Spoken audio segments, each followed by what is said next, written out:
Voilà l'heure de mon témoignage. Donc, au travers de ce culte, je voulais partager mon vécu, cette réalité, à savoir qu'au contact de la foi, j'ai été béni, que Dieu a béni ma vie, notre famille, etc. Puis est venue cette dépression.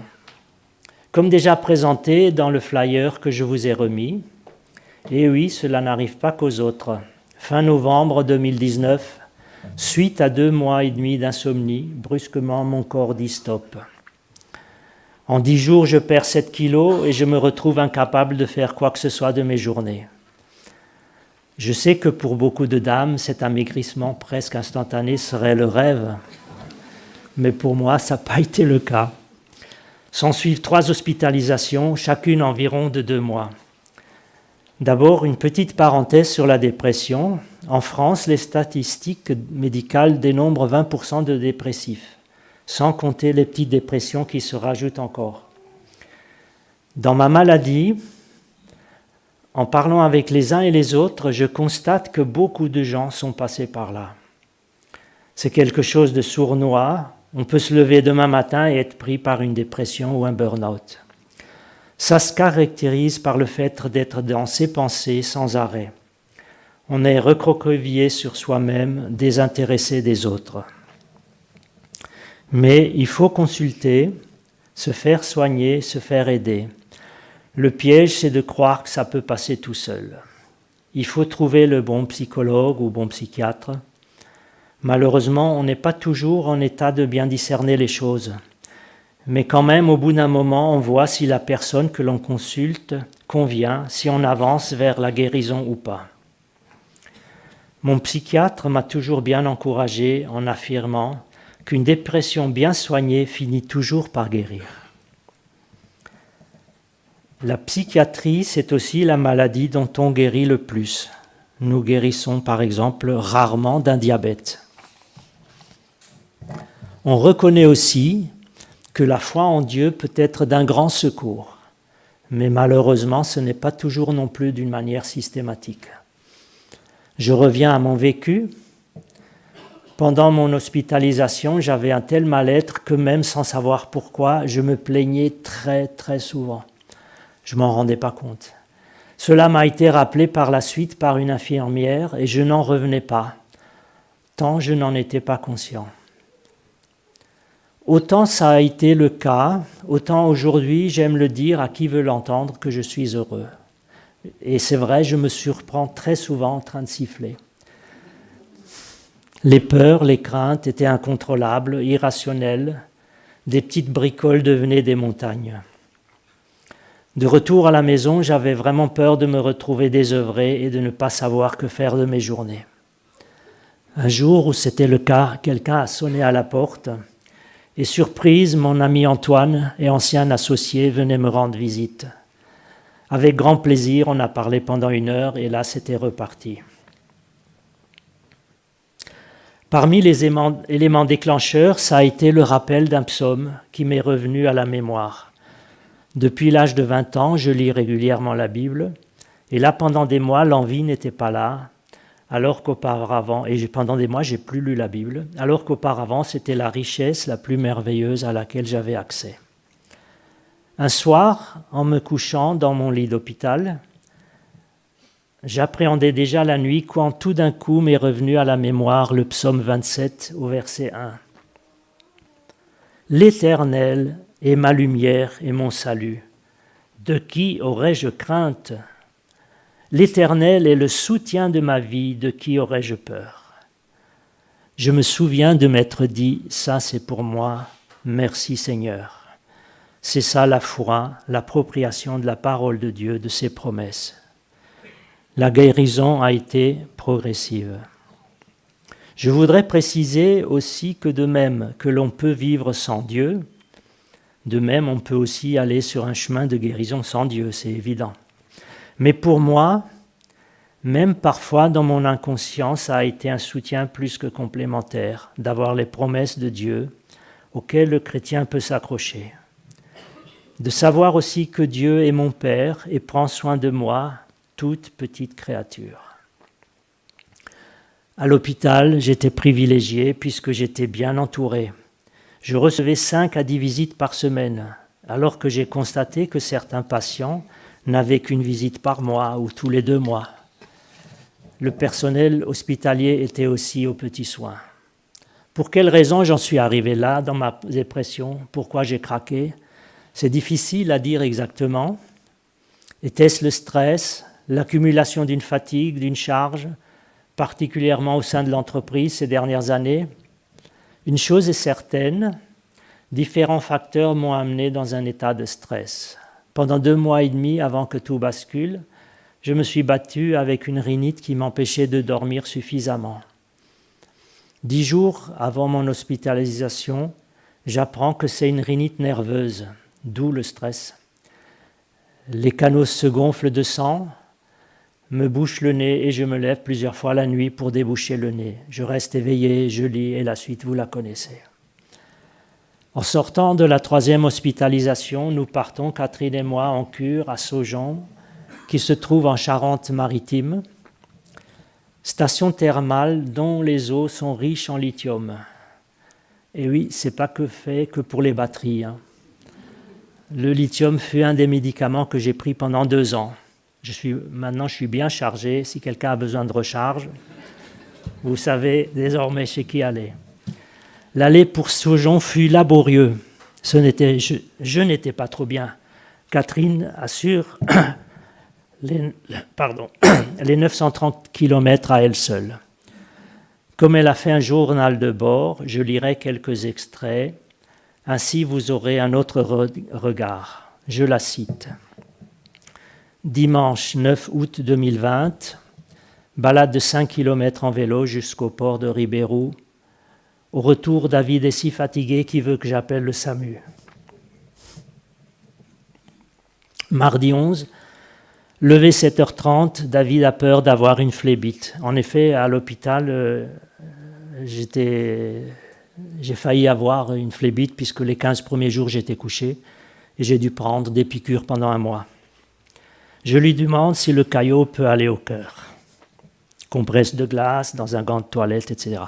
On décide ensuite d'aller vers l'estuaire de la Gironde. Mercredi 12, David n'est pas bien. Il dit « Je ne sais pas comment j'irai à la cure cet après-midi ». Vendredi, David, toujours pareil, morose. Départ à 10h15 pour Saint-Georges de Didonne. Magnifique baie, plage, mais drapeau rouge. Jeudi 20, après la cure, dans le parc, il y a une conférence sur la dépression. David n'est pas seul dans son malheur. Catherine écrit encore « Je me souviens que David était tellement étonné de retrouver à cette conférence certaines personnes qu'il croisait dans les thermes. Il croyait être seul dans son état. Oui, à la cure, je croyais que tout le monde était sans problème, que j'étais le seul, quoi. D'ailleurs, j'expliquais aux infirmières qui m'envoyaient des jets que j'étais pas bien, qu'il fallait aller doucement, etc. Et j'étais vraiment surpris. Mais du coup, moi-même, ça m'a soulagé de savoir qu'il n'y avait pas que moi. C'est malheureux à dire, mais c'était réellement le cas. Catherine rajoute « Il va mieux après ». À partir de là, on sent une légère amélioration qui va grandissante. Vendredi 21, toujours même chose le matin, mais David arrive à se prendre en main. Lever, toilette, faire les courses, balade à pied, repas dans l'appartement. 13h30 la cure, puis plage à Saint-Georges de Divonne. La mer est chaude, mais il y a du vent. Après la douche, on est bien fatigué, on appelle Pierre-Louis. Samedi 22, après la cure, fête des vieux gréments à Mornac. Après un arrêt crêpe plus boisson, David sourit. Je savais que ça allait me rattraper l'émotion, mais on va faire avec. On va respirer bien fort. Après un arrêt crêpe plus boisson, David sourit, se déride, parle. Merci.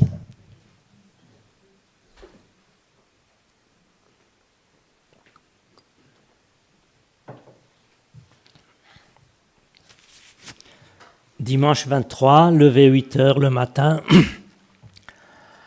comme tous les jours. Ce jour-là, David a la délicatesse de ne rien dire ni d'attirer le regard. Il me demande si ça va à mon dos.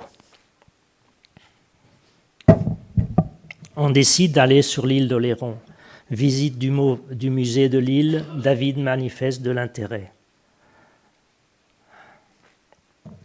Costume, récolte des huîtres, résine. Il sort tout content. J'achète une robe, etc. Téléphone avec Henrique, mon frère. David est enjoué. On quitte à regret vers 18h30. Lundi 24, course en vélo, déjeuner au resto sur la place. Mercredi, David ne se plaint plus le matin.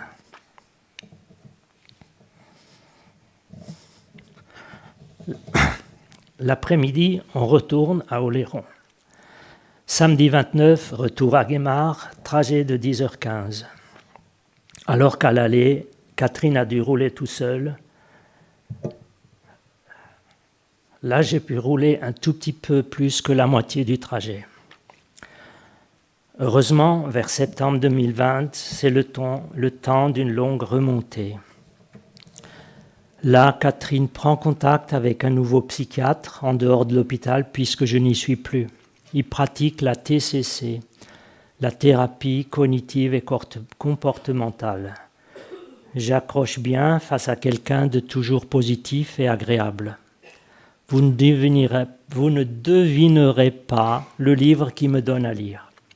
L'apprentissage de l'imperfection. Je ne dis pas de la perfection, mais de l'imperfection. L'apprentissage de l'imperfection. Si on cherche trop la qualité, on peut très vite en devenir prisonnier. Il a tout de suite vu qu'il y avait quelque chose à creuser de ce côté-là. Au bout d'un moment, je me bouge beaucoup pour faire plein de petites choses. Par chance, nous avons une grande maison et un vaste terrain et il y a à faire. Je constate avec grande satisfaction que j'aime m'en occuper et cela me fait du bien. J'aime bricoler, j'ai aussi reçu de l'aide, mais maintenant à mon tour, je donne des coups de main à droite et à gauche. Je ne sais plus à partir de quand, mais je décide de me lever au même temps que Catherine à 6h15, en lieu de 7h30. Cela me donne un but de pouvoir aussi la soulager dans sa course quotidienne, préparer le petit déjeuner, faire le feu, ouvrir aux poules, etc. Du coup, pendant l'heure, avant le départ pour son lieu de travail, Catherine n'est pas seule. J'ai aussi beaucoup marché quotidiennement comme jamais, aussi lu plus qu'à l'habitude. Je tiens à remercier du fond du cœur tous ceux qui de près ou de loin m'ont soutenu, accompagné, entouré. Les amis, la famille et la communauté ici présente. Merci pour toutes vos attentions, votre soutien, des petits mots envoyés ou des lettres, des coups de fil, des visites et aussi vos prières. Merci à toi, Catherine, ma chérie, pour tout ce que tu as dû endurer. Nos souffrances étaient bien différentes, mais je sais combien la tienne n'était pas la moindre. Merci d'avoir fait route avec moi, toutes les fois où tu m'as soutenu, poussé, aussi pour aller de l'avant.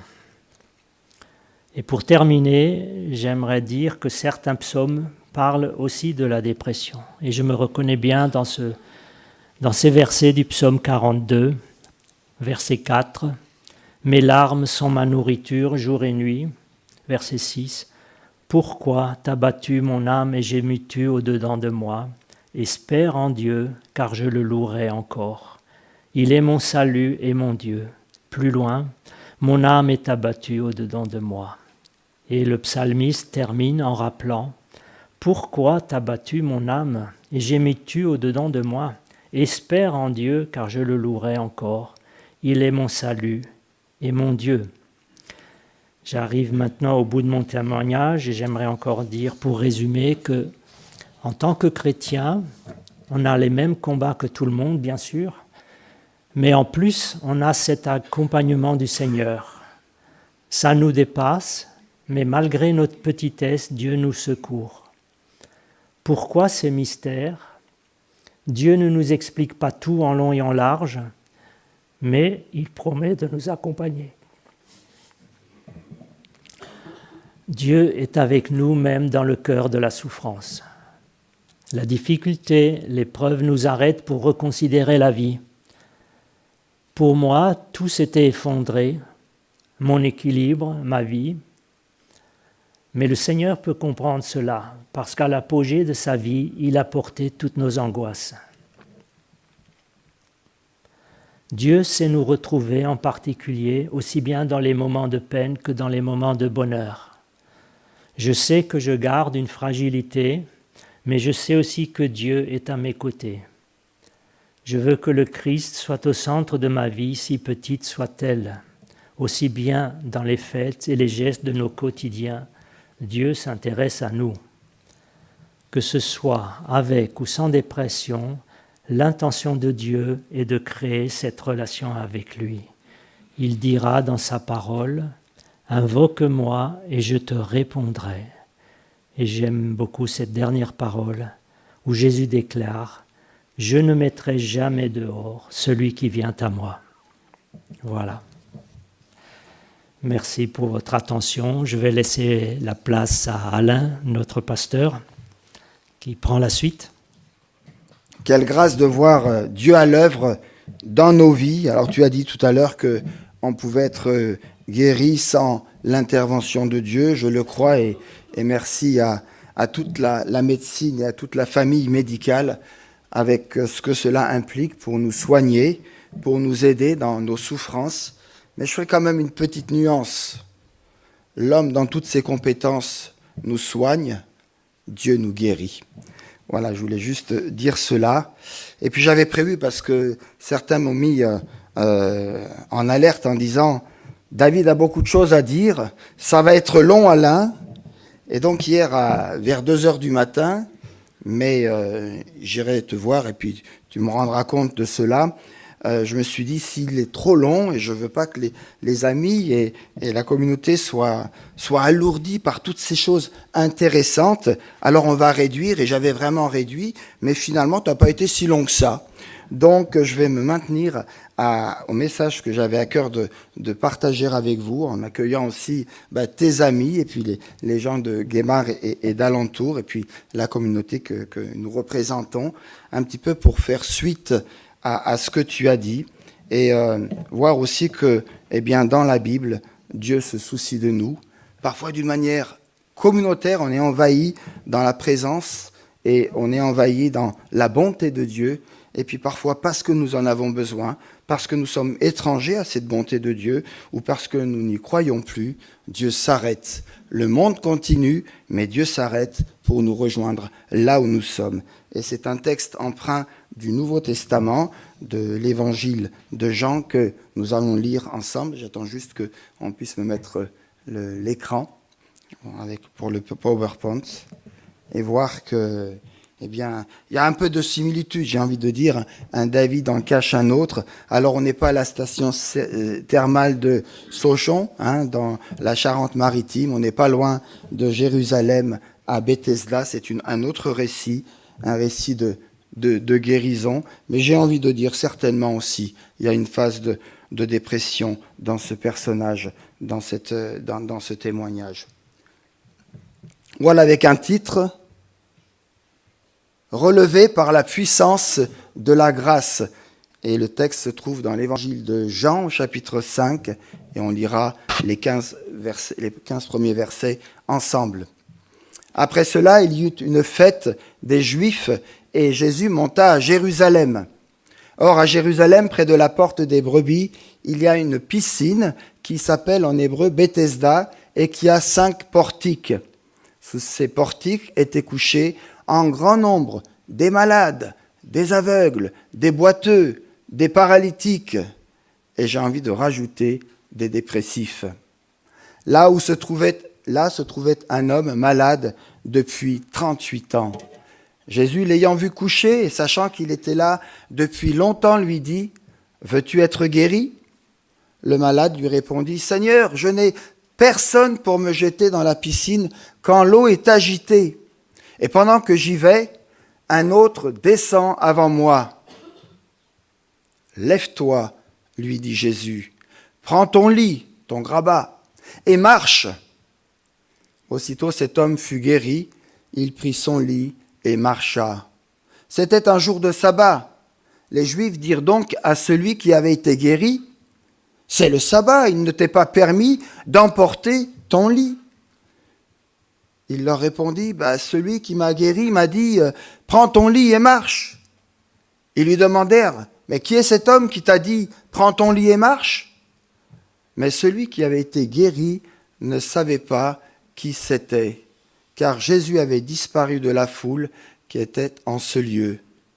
Depuis, Jésus le retrouva dans le temple et lui dit, « Voici, tu as été guéri, ne pêche plus, de peur qu'il ne t'arrive quelque chose de pire. » Cet homme s'en alla et dit aux Juifs que c'était Jésus qui lui avait rendu la santé. Voilà quelques mots au niveau de ce contexte, et puis ensuite on entrera un peu plus dans le texte. Nous sommes à Jérusalem, Jésus est à Jérusalem lors d'une fête juive. C'est un jour de sabbat, jour de repos total. On ne fait rien ou presque rien. Il se trouve devant une piscine appelée Bethesda. Elle était abritée sous ses galeries. Et il y avait là, nous dit le texte, une multitude de boiteux, d'impotents, qui attendaient le bouillonnement de l'eau. Et là, quelque chose, arrivait. Alors j'aimerais ici préciser par rapport à ce bouillonnement de l'eau. Vous savez, comme souvent, ces croyances populaires se sont attachées à ce phénomène inexpliqué. On pensait alors que l'agitation de l'eau était due à un ange qui descendait de temps à autre dans ce lieu, dans cette piscine, dans cette station thermale quelque part, pour offrir la guérison au premier infirme qui s'y rendait. Mais il serait, à mon sens, absurde de croire qu'un ange du Seigneur se rendrait complice d'une telle superstition.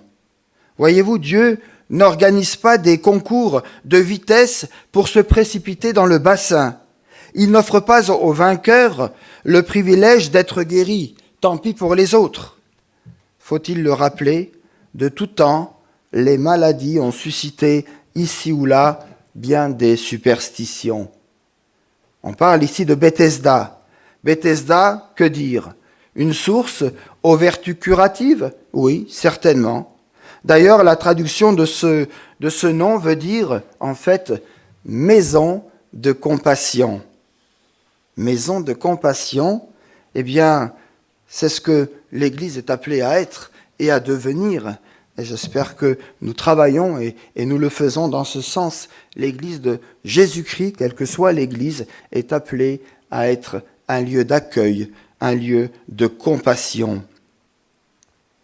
Alors, une question que je me suis posée et puis que je nous pose, qu'attendons-nous précisément du Seigneur ? Quel lieu précis recherchons-nous pour sortir de nos souffrances, de nos malheurs, de nos épreuves et des blessures que nous portons présentement ou qui durent peut-être depuis trop longtemps? Une fois encore, Jésus est là, nous dit le texte, présent au milieu de cette agitation comme toujours, ni stressé, ni débordé par cette situation surprenante. Il est rempli de la compassion de son Père, comme le verset 17 le rappellera, et attentif aux besoins des autres. Ce bassin où les gens sont là pour être touchés par une guérison, pour être transformés, ce bassin n'est pas l'hôpital de Jérusalem, puisque les malades ne sont pas soignés, mais j'ai envie de dire l'endroit où, quelque part, on se débarrasse de ceux et de celles que l'on ne veut plus voir. Là où se rassemble toute la misère de la ville finalement. Et pourtant, ce lieu va devenir le lieu où Dieu se tient. Là où il se révèle, là où il offre la guérison, là où il offre la compassion. En un mot, là où il offre le salut, qui commence aujourd'hui et qui se poursuivra dans la vie éternelle. C'est une promesse de l'Écriture. Un sauveur, Jésus-Christ, un sauveur qui s'approche de nous par amour. Jésus est là et il repère cet homme perdu dans la foule, inerte, silencieux et infirme depuis 38 ans. Cet homme est défini par son infirmité. Elle fait partie maintenant de son être intime, de son identité. Étonnamment, si en relisant ce texte, je vous invite à le faire plus tard, vous allez vous réaliser que les lieux où se passe cet événement sont décrits avec tellement de détails, mais aucune précision n'est donnée sur l'homme lui-même, ce qui semble indiquer qu'il ne sait pas trop lui-même qui il est, où il en est. Alors Jésus fait le premier pas. Il prend l'initiative de la rencontre parce que c'est le jour du sabbat, mais aussi très certainement parce que cet homme est tellement affaibli, tellement éteint, qu'il est complètement passif. Il est là, certes, présent comme les autres, mais en fait, il ne tente pas grand-chose. Et c'est bien souvent ce qui arrive quand nous allons mal. Et David l'a souligné tout à l'heure dans son témoignage. On n'a plus envie d'eux. Et on ne sait pas ce qu'on va faire même dans la journée, malgré tous les programmes qu'on pourrait nous proposer. Nous ne voyons plus d'issue. Nous perdons courage. Pensons que tout est perdu, que nous sommes désormais seuls dans notre malheur. Alors Jésus, nous dit le texte, Jésus se déplace, Jésus se met en mouvement, Jésus va vers lui. Car Jésus voit le malade comme un homme en espérance de guérison et non comme un infirme définitivement enfermé dans sa maladie. Pourtant, cet homme est incapable de bouger. Alors Jésus bouge à sa place. Merveilleux. Texte de la Bible de l'Ancien Testament, en Deutéronome chapitre 31, verset 8, nous dit « L'Éternel, donc Dieu, l'Éternel marchera lui-même devant toi. Il ne te délaissera pas, il ne t'abandonnera pas. Sois sans crainte et ne t'épouvante pas. » Mes amis, c'est Dieu qui fait le premier pas. Il connaît nos besoins les plus profonds, même ceux que nous ne pouvons pleinement exprimer. Dieu frappe ici ou là, pour ne pas dire à chaque instant, à la porte de notre cœur, à la porte de notre cœur siège de nos émotions, de nos pensées, quand nous sommes effondrés, mais pas que, et heureusement. Oui, la grâce de Dieu va à la recherche de ses enfants perdus, pour les ramener à la maison de compassion. Présence bénie du Seigneur en nous, maison aussi de prière, de louange, d'adoration qu'est l'Église. Voyez-vous, chers amis, et cela me réconforte et me garde quelque part dans l'humilité, Jésus s'intéresse à cet homme comme s'il était seul, alors qu'on est envahi de monde. Il y a du monde autour de ce bassin.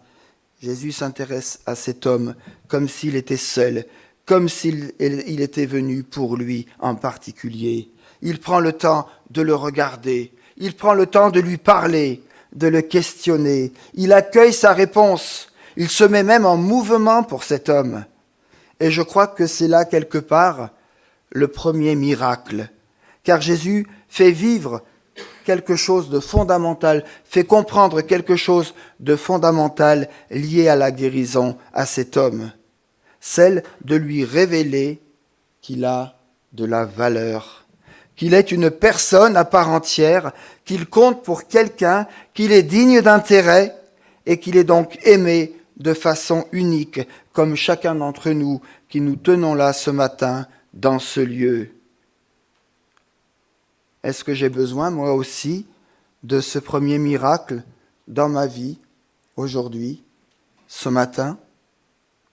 Est-ce que j'ai besoin de savoir que Jésus m'aime et que son regard d'amour, de proximité, se pose et veut se poser sur moi ce matin ? Chers amis, l'avenir n'est jamais totalement bouché puisque Jésus est vivant. Jésus, le ressuscité, m'invite à saisir la vie nouvelle qu'il m'offre, quelles que soient mes infirmités, même celles que je porte peut-être depuis des décennies. Un sauveur qui nous interpelle pour nous délivrer de tout mal. Jésus questionne à présent cet homme et cela peut nous étonner. C'est visible, ça se voit. Et pourtant, Jésus pose cette étrange question au verset 6. Veux-tu être guéri ? Pourtant, par cette question pertinente, Jésus révèle à cet homme la cause de sa maladie, entre autres. En fait, il a laissé éteindre en lui son désir de vie. Il ne sait plus vraiment vouloir pour lui-même. La durée de la maladie de cet homme lui a peut-être ôté tout espoir de guérison. Malade depuis 38 ans, c'est quasiment la moitié d'une vie. Seigneur, lui répondit l'infirme, je n'ai personne. À la question posée, veux-tu être guéri ? L'infirme répond, je n'ai personne, Seigneur, pour me jeter dans la piscine quand l'eau vient à être agitée. Et le temps que j'y aille, un autre descend avant moi. Voilà la logique dans la pensée de cet homme. À l'infirmité de cet homme s'ajoute aussi une autre souffrance, la souffrance de la solitude. Mère Teresa a dit un jour, la plus grande pauvreté, c'est de ne compter pour personne. Si à la différence de Jésus, je ne suis pas capable de guérir toutes les infirmités des autres, je peux au moins partager mon amitié auprès de ceux et de celles qui sont seuls et qui se trouvent sur ma route. Chers amis, Jésus vient de poser une question directe à cet homme. Et c'est quelque part une question qui nous est posée aussi ce matin. Et donc, Jésus attend de sa part une réponse précise, un oui ou un non. Car personne ne peut répondre à la place de cet homme. Lui seul sait où il en est personnellement. Pourtant, l'homme parle des autres et non pas de ce qu'il vit, de ce qu'il veut, de ce qu'il ressent dans sa condition d'homme malade, d'homme pécheur, d'homme tout court, comme chacun d'entre nous. Son souci, sa préoccupation majeure, c'est qu'il n'y a personne pour le jeter dans la piscine, personne pour me porter. Et de ce fait, il ne répond pas à Jésus. Il ne lui ouvre pas pleinement son cœur blessé, amoindri, affaibli. Mais il a cependant, et j'aime le souligner ici dans ce texte, cet homme a cependant entendu quelque chose. Et ce quelque chose n'est pas insignifiant. Qu'est-ce qu'il a entendu dans la question qui lui a été posée ? Il a entendu l'interpellation du Seigneur. Cela signifie que, et je crois que cela est important de le souligner ici, que quel que soit l'état de notre détresse, de notre souffrance, de notre échec, de notre doute, de notre rébellion, il est toujours possible d'entendre la voix de Dieu qui nous cherche et qui nous appelle. Cette voix douce et légère que la Bible décrit a la puissance de traverser tes ténèbres. Rien ne peut l'arrêter. Elle est cette lumière qui brille dans les heures sombres de notre vie, comme l'Écriture le dira en Jean chapitre 1, dans les premiers versets. Mais il faut encore le recevoir, il faut encore se laisser toucher par cette grâce, par cet amour du Seigneur. L'homme répond, mais il répond à côté de la question, mais il prend quand même la peine de répondre. Sommes-nous prêts à répondre aux interpellations du Seigneur, même si nous ne sommes pas toujours très clairs dans la manière de lui répondre, même si nous sommes si découragés à cause de nos situations, même si nous ne regardons qu'à nos possibles humains? Cet homme a donc commencé à communiquer. Il a fait un petit bout de geste. C'est le seul peut-être qu'il pouvait faire probablement à ce moment-là. Mais il a suffi qu'il se mette en relation avec celui qui le cherche pour l'atteindre, pour le bénir et pour le guérir. Et là, le miracle est en activité. Le miracle est activé à sa façon, avec cette réponse, je dirais, un peu maladroite. Cet homme ouvre grand son cœur. Et c'est alors que Jésus peut lui dire, et on est étonné, « Lève-toi, prends ton lit, prends ton grabat et marche. » Et ce « lève-toi » peut se traduire aussi dans l'original par « ressuscite, reviens à la vie ». Et 3 ordres ici seront donnés à cet homme. « Lève-toi ». Comment pourrait-on commenter cela? Dire peut-être que c'est un premier mouvement d'obéissance qui manifeste sa foi et qui va lui permettre de constater la délivrance. Le Seigneur ne demande aucune préparation à cet homme. Il ne nous demande rien non plus, sinon que de lui faire confiance et de lui obéir par la foi. Lève-toi, prends ton lit, prends tes responsabilités, engage-toi tout entier. Tu es dans une nouvelle posture, tu es dans une nouvelle condition, et je suis avec toi. Et puis marche. Jésus ne lui dit pas où se rendre, dans quelle direction aller, mais il est en train de lui dire qu'il ne le quittera plus des yeux. Il lui donne l'occasion d'envisager différents choix.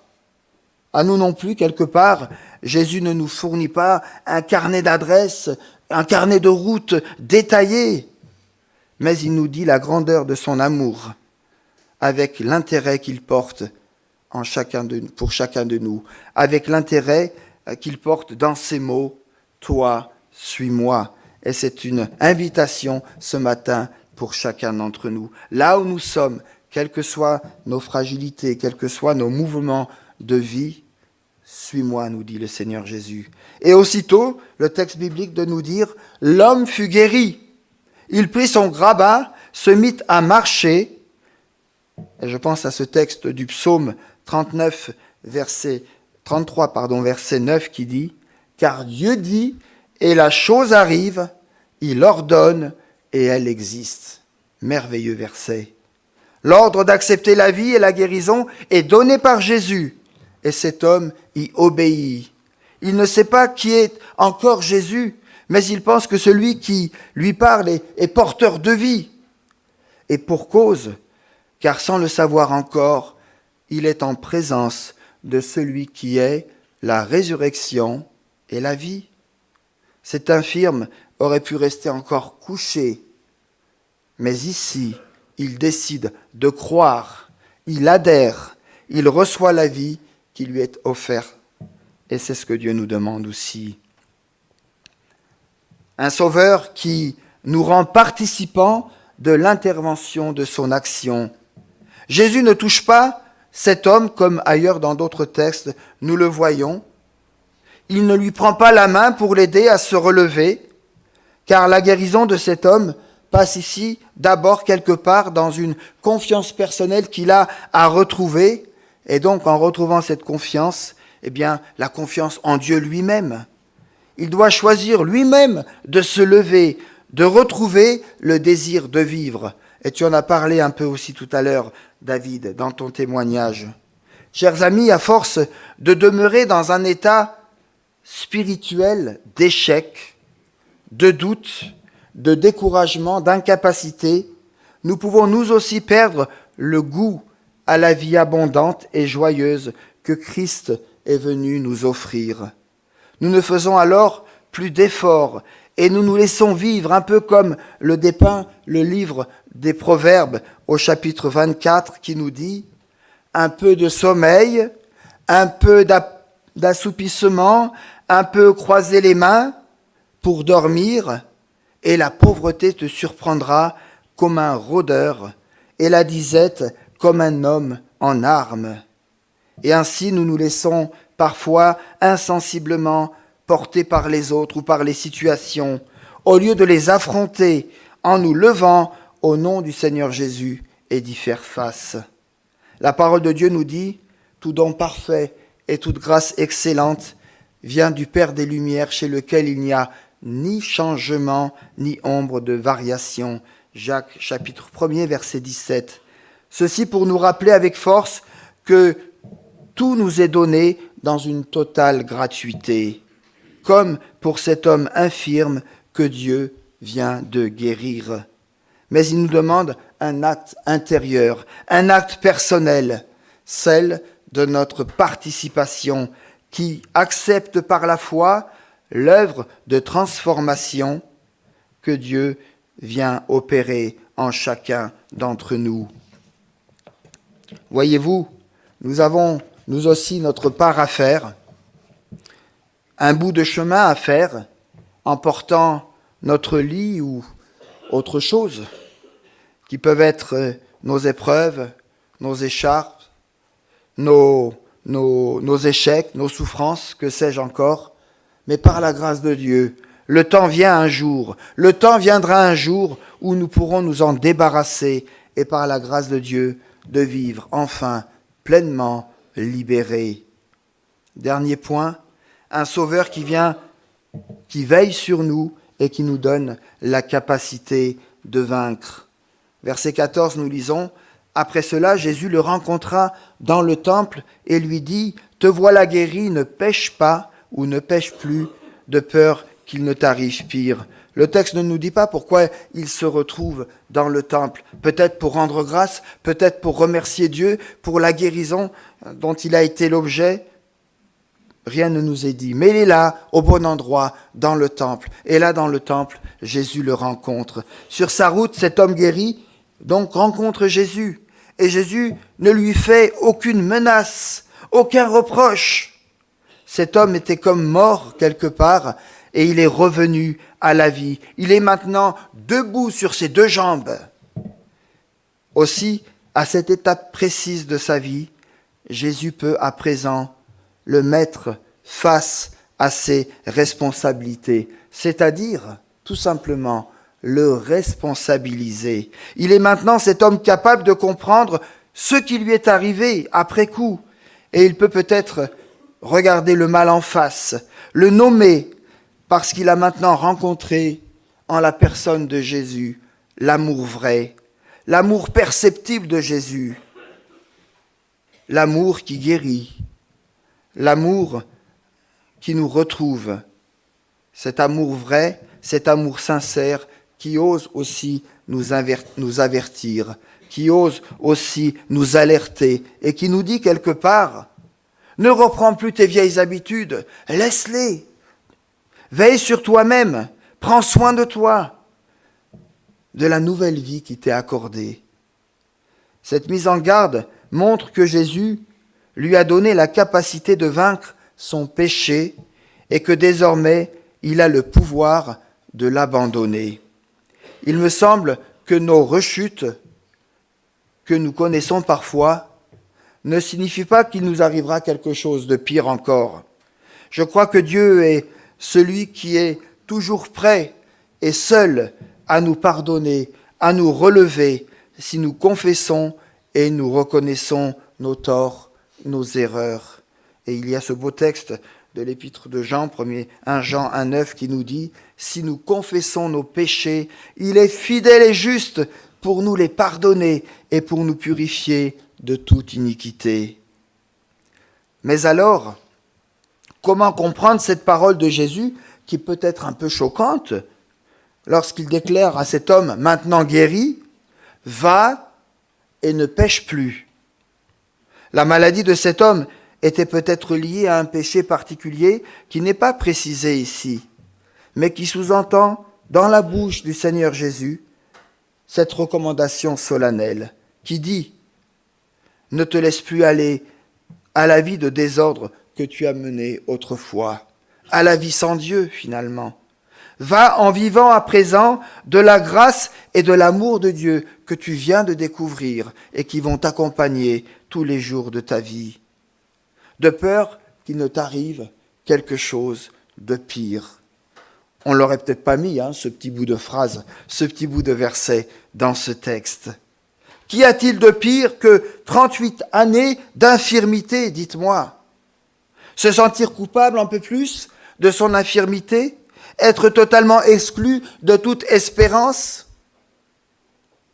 Simone Paco, dans son ouvrage « L'évangélisation des profondeurs », aborde la question justement du péché, de la culpabilité, et par rapport à ce pire encore, donne ici quelques éléments que j'ai complétés et que je résumerai ainsi.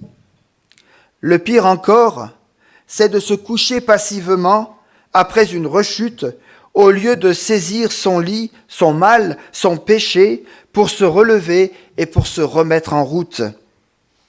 Le pire encore, c'est aussi de croire que tout est réglé maintenant, que j'ai confessé et que j'ai reçu le Seigneur comme mon Seigneur et mon Sauveur, alors qu'il m'est indispensable de veiller et de prendre soin de ma vie pour qu'elle porte des fruits dignes d'une vraie repentance.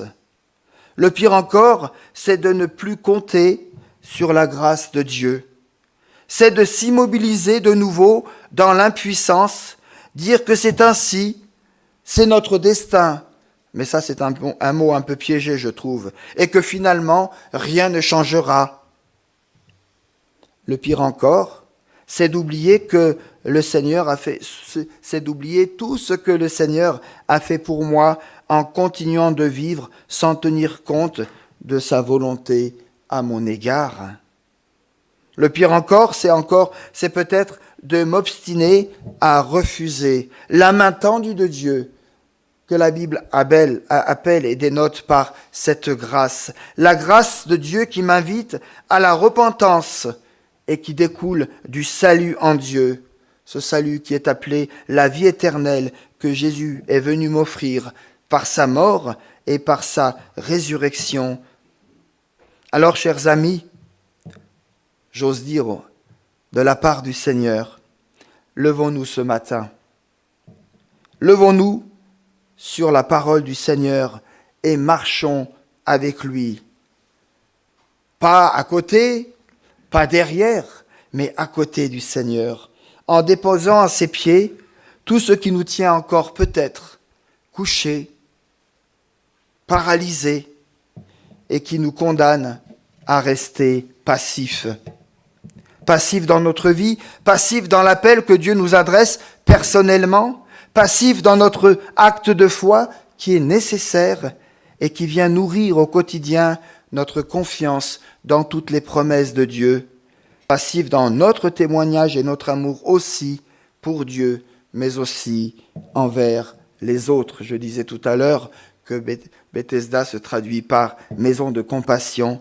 Nous voulons être une église ouverte, une église qui manifeste aussi la compassion de Dieu pour ceux qui ne le connaissent pas encore, pour les personnes qui ont besoin d'être visitées et d'être connues du Seigneur. Là où le Seigneur agit, il y a la liberté. La liberté de faire quoi?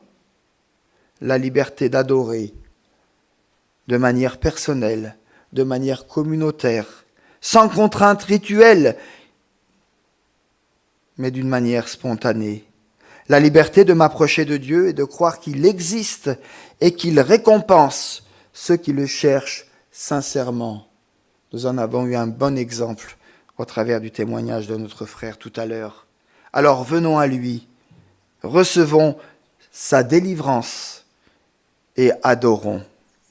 Lève-toi, prends ton lit et marche. Amen. Voilà alors.